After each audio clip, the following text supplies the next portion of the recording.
battles and gridlock are more of the normal these days than not on Capitol Hill. The latest fight is over extending payroll tax cuts. Let's get some insight now from our Washington executive editor, Al Hunt. And Al, I'm guessing you're not going to be applying for that job. Margaret, if you will bike with me, I'll go. That's a deal.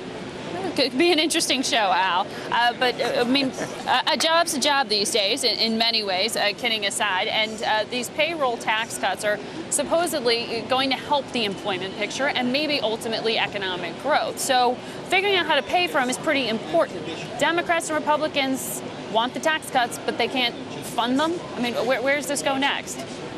Well, it's about political posturing. It's the end of the year season, Margaret. It's what happens even in normal times, and these are not normal times.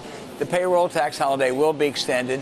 The Democrats want to do it through a tax on very, very wealthy people. The whole idea of a tax increase is anathema to most Republicans, so they're coming up with a bunch of other proposals, a number of them gimmicks. For instance, millionaires would be declared ineligible for food stamps. I don't know a lot of millionaires who are getting food stamps, and they can't give me an example. They're going to posture, and they're going to get it done.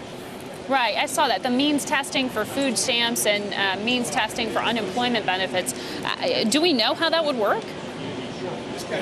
I don't think it would affect anybody. I don't, as I say, maybe they have examples of all sorts of Wall Street bankers who are now on unemployment compensation or while still making millions, but I doubt it. It raised some eyebrows, I know, trying to figure out how that was going to actually work, but that's where we are right now, and trying to find a way to pay for things. And they do propose to increase the premiums on Medicare for people making over $750,000 a year. Now, that would produce a little bit of revenue. Right, yeah, I've heard more on that in terms of means testing. But, you know, Al, we've been talking about the tremendous money being raised on the campaign trail for 2012. Believe it or not, the primary season is actually the cheapest in a decade. How is that? Yeah, it's interesting. Mitt Romney spent about a third as much as he spent 4 years ago. Gingrich has managed to soar without spending any money because he's been broke. A couple factors here, Margaret. One is the debates. You haven't needed to put paid media on because the debates have given such exposure. That's why Gingrich, Kaine, and others have been able to rise.